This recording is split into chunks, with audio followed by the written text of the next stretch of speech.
What's going on, Packers fans? Aaron Negler here with your Packers Daily Chat, coming to you live on the Cheesehead TV social channels. It's Thursday. The Brewers are up 6-5 at the top of the ninth against the Cubs.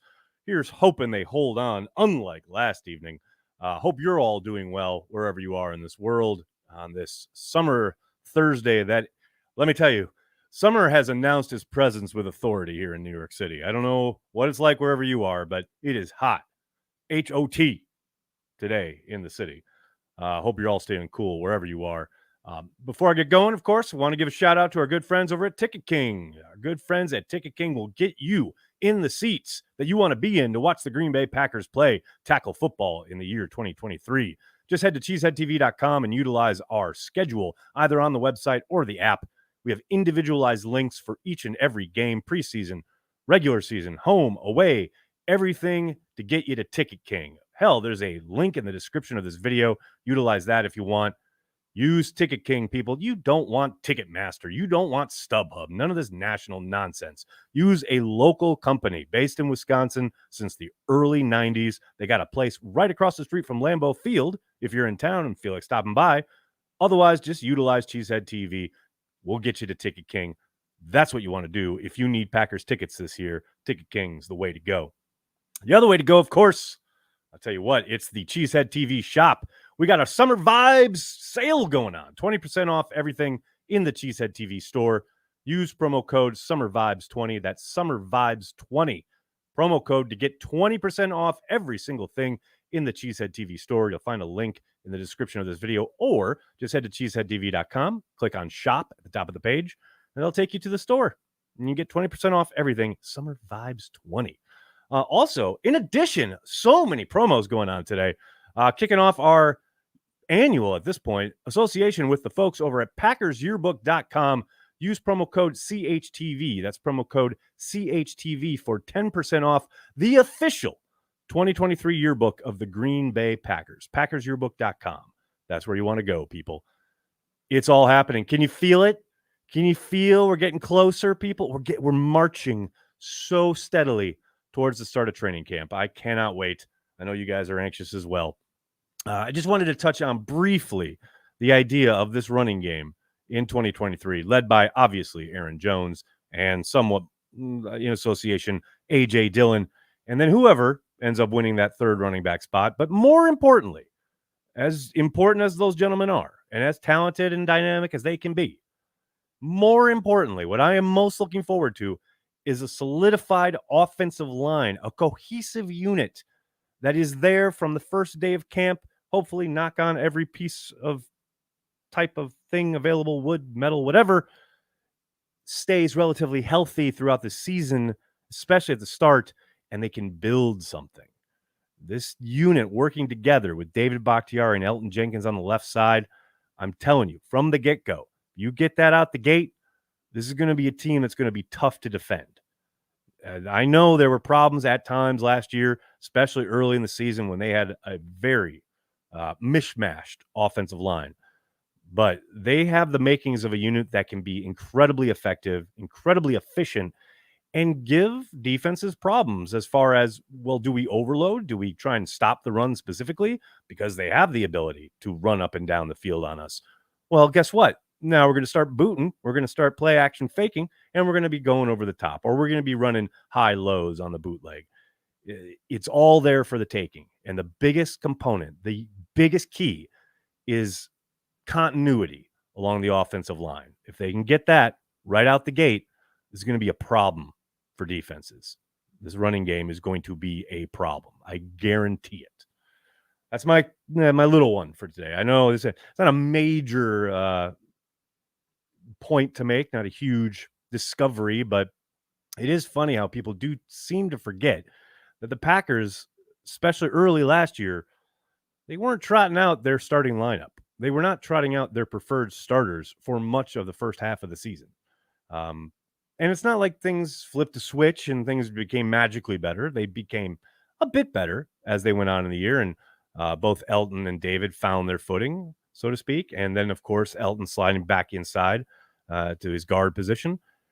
I think having all of that sorted in camp and letting them hit the ground running in week one down in Chicago as a cohesive unit is going to pay off big time. And if you're interested in Elton Jenkins and his possible hopeful return to form, there's a really good article up at cheeseheadtv.com right now on that very subject. I highly encourage everyone to check it out. How is everybody? Looking at everybody in the comments section. How you all doing? Dennis is here, of course. What's up? New York Cheesehead, what's up, man? How you doing? What else we got? We got Al Ryder starting us off with the super chat. What's up, Al? Stoked. I finally got to meet local friend's son, former number 82, Ryan Taylor. Packer forever. We'll be there for Geordie Hall of Fame. Nice young man. Go, Pack, go. Ryan Taylor drinking game. If you don't know, we used to, back in the day, every time he did basically anything, we would take a drink. Ryan Taylor drinking game. And fun fact, he is best friends with one of my favorite coworkers ever. He is a very good dude. And he, without question, is one of the nicest guys to come through Lambeau Field. And the Brewers win, people. That's what I'm talking about. Forgive the disruption, but big win over the Cubs. Fly that L, Chicago. Fly that L. Love it. So good. What else we got, folks? What else we got? I love now. I got my chat up here. Brewers win. Brewers win. There we go. Eric Lake. Thanks for checking out the stream on Facebook, man. And this is a nice distraction on this summer afternoon. From Packers Daily a couple weeks ago, my favorite Packer memory is when I walk into an elevator I was not supposed to, slightly intoxicated, heard a man behind me say, "Mr. Wayne," heard the voice turn around, said, "Wayne Larrivee, how's it going?" and shook his hand. Then followed by security telling me I couldn't be in the elevator. I think I know. I'm assuming this was in Lambeau Field because I know there are a couple of elevators that are specifically to get up to the press box and some other areas, the coaching staff areas, what have you. So I don't doubt that, it's real easy, intoxicated or no, to get on the wrong elevator in Lambeau. But it's cool you got to meet Wayne Larrivee. Wayne, I will always have a special place in my heart for Wayne. My time on the beat was spent, getting up every Saturday morning very, very early and flying to wherever the Green Bay Packers were playing, whether that was Lambeau 8 times a year or wherever they were on the road, right? And it was a lonely exercise at first, I will admit. Like, I didn't know a lot of people. I certainly didn't know my coworkers very well, and I didn't know too many people with the team. So I was initially on my own quite a lot, and I was in the team hotel in Dallas at the bar, and Wayne saddled up to me and just started talking and having a conversation. He said how much he enjoyed what we did at Cheesehead TV, and we shot the shit for like a good hour. Just out of nowhere. And that really meant a lot. And it's like I said, it's always kind of endeared me to Wayne. And I think he is a no bullshit kind of guy, and he's really good at his job. That's the other thing. Like, he is excellent doing the play-by-play on the old Packer Radio Network. So shout out to Wayne. And it's cool that you got to meet him, man. John says, living in Arizona and seeing Budda Baker up close, he is the real deal. Any chance the Pack will go and get him, in your opinion? John, I'll be absolutely shocked if it happens. Is there a chance? I mean, never say never. As Han Solo would say, never tell me the odds. But, I don't think they're flying through that asteroid field. I just think they're going to try and lean on some of this youth, and they're probably going to use a combination of guys throughout the year and different sub packages and things like that. More than anything, it's his contract that's an issue. But even if that weren't a problem, which it pretty much is, but even if it weren't, I just don't see them going that route. This is a team that has shed a lot of these bigger veteran contracts. They're definitely hitting reset on this roster. I don't see a lot of impetus to go and get a veteran and bring him in along with his contract. Which, let's face it, would he help the defense? No question about it. Is he a monster difference maker in the sense of the win-loss column? Hard to say. I tend to doubt it. Not at the safety position. So, look, I'm not saying he ain't a good player, because he is, and he would certainly help. But the Packers, as you probably know and understand, they think long term. They're not thinking of bringing in Ronins for 1 year. That's something you do when you're at the tail end of Aaron Rodgers' time in town and you're trying to get back to the Super Bowl one last time. But now, at the start of something new, a new window, I don't see it. Now, I say all that, and now watch them do it tomorrow. But yeah, I do not see that happening. Luke, what's up, man? Thanks for the super chat. Happy Thursday, Nags. I love your thoughts on what Watson could be if he plays at the level he finished last year. Cheers. That's an interesting question. Look, I'm not going to mince words here. I think he can be a superstar, a bona fide A1 superstar. I know there are some folks out there, at least on the national level, who question his ability to be consistent, his ability to continue to develop as a route runner and things of that nature. But I think he's in a perfect offense for his skill set. I think Matt showed last year he's got a really good way of moving him around, utilizing him on all different levels, including out of the backfield and things of that nature. Yeah, man, I think the sky's the limit. And I really do think, and I know you guys probably get tired of me saying this, but I genuinely believe it, especially with a player with that much talent. I think it comes down to him, how badly he wants it and how badly he wants to work for it, because the opportunities are going to be there. There is zero doubt that the Packers are going to have spent this offseason drawing up new ways and all sorts of, formations and route combos to get him going. And it's really on him to capitalize. And that's not to say that there won't be, dry spells or, maybe the timing's off because it's Jordan and Jordan's first time starter and they're just kind of learning to work with each other. Although you've seen this offseason, they've spent time together. But yeah, the sky's the limit, man. And I know a lot of people want to compare, right? Could he be X or could he be Y? As far as player comparisons, that ain't my bag, man. I just know that he can be a really good football player. And I think, again, the limitation is only down to how bad he wants to work for it. Because, barring injury, which is always the big caveat, and that's true of any player, but he'll have opportunities. And if he capitalizes on them, he's going to put up monster numbers. No two ways about it. Badger Trio, what's up, man? Thanks for the super chat. I think at this point, safe to say Clifford is number 2. Clifford is number 2. You mean like Cliff Crystal? I don't know who you're talking about. Sorry. Clifford.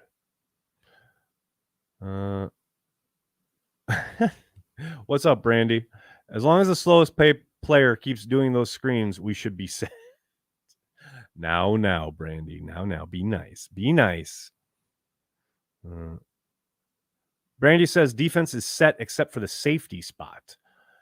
I think that's probably the case, but I wouldn't, dismiss the possibility that that edge rotation, isn't set anytime soon before Rashawn gets back. I know they're running Hollins out there. They're gonna run Enikbare, and then they got the rookie, but I don't think that's quite set. I think that will be that will play out in camp. Right now, obviously Preston's your starter on one side, but as far as the other, I think that's something that's a little bit up in the air. And then, as you say, safety is certainly going to be something that's a day by day kind of judgment process, looking at who's rising, who's falling, things like that. But for the most part, yeah, I think, especially with Stokes' injury, you got to think he's probably not going to start camp right away. So you got your outside guys there and you got Nixon in the slot and away you go. So what else we got here, folks? We got Mimsy. What's up, man? Thanks for super chat. Wayne Larrivee is Euchre Tier Sans funny stories. Oh, yeah. I mean, as far as a play-by-play guy, he is gold standard. No question about it. Like, there's not even a question. Heeb Sheboygan, do you guys actually own Carry the G beer? Yes. I mean, yeah, along with Gathering Place, the brewery in Milwaukee that we partnered with. But yes, it's 100% ours. It is a Cheesehead TV beer. What else we got here, phone? Sean Clifford, backup QB. Oh, Clifford, the backup. As I indicated, I think who was it? I was talking with somebody, man. I don't pay these rookies the compliment of learning their names until they like earn a spot. We shall see. What? Danny Etling running with the twos in the OTAs, so anything's possible. I know the plan is most likely, yeah, it's Clifford's job, but he's got to earn it, right? So we shall see. New York Cheesehead, will there be Carry the G beer at the next New York meetup? I wish. Hell, there's not Carry the G here in the studio. I'm gonna get it here first before I start taking it out on the town. Give me a break. What else we got here, folks? Who is my hope for the third running back this season? Dean. It's a good question. I mean, I understand Patrick Taylor is like boring to a lot of people, which I totally disagree with. I think he's really solid. I think he's exactly what you want out of your number 3 back, a guy who is completely assignment sure, really good in pass pro, and gains yardage when handed the football. Is he a dynamic presence like Aaron Jones or A.J. Dillon? No, of course not. Is why he's the number 3. Could they have something in the rookie class? Yeah, possibly. Could Goodson come up and make some noise if he improves in pass pro? We all know what a dynamic threat he is with the ball in his hand. Could that happen? Yeah, sure. But right now, if I'm sitting here and I had to pick a 53 today, I'm putting Patrick Taylor on it. If for all the reasons I just stated, but including special teams. That's the other area. You got to remember, that's where that job is going to be won, is on special teams. So, yeah, man, that's my hope and my prediction, but things will change. Who knows? We get to camp. Like I said, some rookies make some noise. Goodson does some nice things. Maybe makes a few more plays in preseason like we saw last year, including improving in his pass pro. And who knows? Maybe he takes that gig. But long way to play. Long way to play out yet. Oh, if I had to pick some player, who will be the story of camp, the offensive and defensive? Carrie, interesting question. I on defense, I think it'll be Valentine. I'm not sure how you pronounce it. The rookie defensive back. I just think he is going to make noise and surprise some people. But that's camp. I think in the preseason, Keandre Thomas is going to be heard from again, much like he was last preseason, where he made a push for a role on this team, but ultimately ended up on the practice squad. That would be my guesses on defense. On offense, feels like chalk, but I'd give me Jaden Reed. I think he's destined to be making headlines and plays in camp that have people going, "Oh, this kid's pretty good. Oh, this kid can make some plays." Blah blah blah. So I think it's gonna be really hard. Soder, Patrick Taylor is not boring. Well, I know, Soder. He's not boring to Luddites like you and me. Let's put it that way. But he's boring to the set that wants splash plays all the time. That just ain't his thing. Will I be at Packers training camp on the 22nd of August? No, that's actually probably right after I leave. I'll be there through the Patriots preseason game, and then I'm out.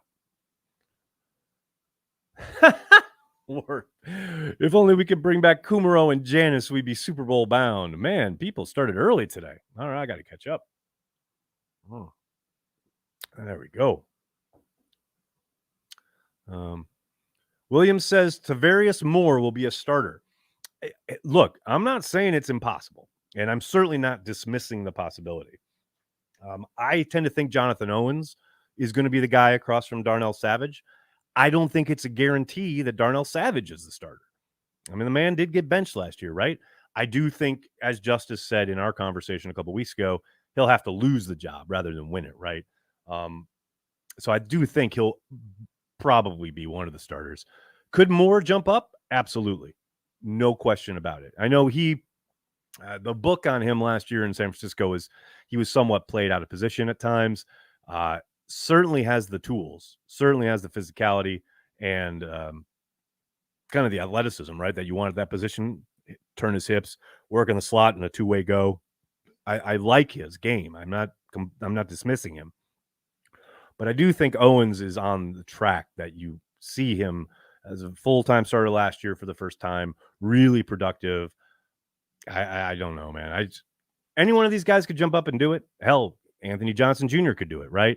I know Ford's been running with the starters in the offseason program for all that matters. But yeah, I think that's obviously, as Brandy indicated, it's the one spot on defense where you're really going to be watching day by day to see who gets opportunities, who makes the most of them, and how that kind of shakes out, because there's no doubt that the starting job is up for grabs, but you also got to be able to ball out on teams, especially if you're one of these younger guys. So there's going to be a lot going into it. What else we got? Jim says, I'm still rooting for Thump. Yeah, I know. I saw Rock had a video about Ennis Gaines over there on Packers.com. Andy Herman likes to make fun of me because Ennis Gaines is my boy, my guy. I like him so much. Been waiting, though. Been waiting on that potential to kind of start to flourish.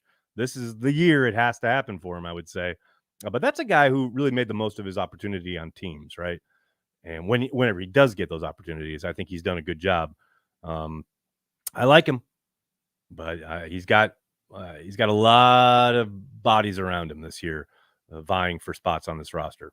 So I'm not saying it's a long shot or anything like that, but he has got to come out of the gate smoking. Day 1 through day 20 or whatever it is of camp. He's got to be there every day, making plays, turning heads, and then he's got a shot. Todd asks, any lingering concerns about Quay's maturity after getting ejected twice last year? No, not from me. I think both of those are some pretty ticky-tack calls, let's be honest, right? And I'm not excusing what he did, and he's well aware of why he got ejected and what he did wrong, but it's not like he tore some dude's head off or something. I think a lot has been made of that for good reason. I mean, I can't remember ever seeing a guy get thrown out of a game twice in 1 year. So I'm not dismissing it or belittling it, but I think he understands what happened. And, I know Matt's talked to him, and I know the team is kind of, not focused on it per se, but they've made it very clear to him that is unacceptable, right? So, no, I don't have any concerns about it. But we'll see. Who knows, man? Maybe week 1, he's down in Chicago, something happens, and he, loses his mind for a second, and then we're sitting here going, maybe there is a bit of an issue. But I don't foresee that. I don't have an issue with him. I don't have an issue with, the intensity, right? It's just a question of being able to harness it whistle to whistle. Mimsy, what's up, man? Thanks for super chat. Greater longevity, Threads or Sports Yapper? Wow, Sports Yapper reference in the year of our Lord 2023. I will say I'm on Threads if you guys have joined already, or if you haven't, on the new social media app that is less than 24 hours old, but they have 20 million signups already. I'm on Threads. Check me out there. Check me out on Twitter. I'm not going anywhere on Twitter. I'll be around all these social platforms probably till the day I die. God help us all. What else we got here, folks? Johnny, Quay plays with passion, at least. I believe you will learn from it. I tend to agree, man. And that's the thing. How many years did we sit here saying, oh, God, I wish we had a inside backer or a middle linebacker who was, sideline to sideline, heat-seeking missile, go, see ball, get ball, go make the tackle, etc. And I think towards the end of the year, you saw that really come to light and come to fruition with Walker. First part of the year, yeah, a little run around a little bit, out of position sometimes, etc. I think that's to be expected for a young man making his first couple starts in the NFL. But man, he really started to seem to get it that last month or so. And if he continues to build on that and does understand when it's time to be on and off, so to speak, I still think they got something pretty special there, especially pairing him with Devondre Campbell. All right, buddy, I'm going to have to get going. I can't thank you enough for hanging out and talking Packers each and every day, Monday through Friday, right here on the Cheesehead TV social channels. Patreon members, Gary the G Club members here on YouTube. And don't forget our weekly happy hours tonight at 6 p.m. Eastern. I will see you all there. In the meantime, if you're not a member, I totally get it. But if you could do me a monster favor and hit like on the video, subscribe to the channel, and then tell your friends and tell your family. Cheesehead TV, we are devoted to Green Bay Packers fans worldwide. Thanks a lot, everybody. Have a great night. Go Pack Go.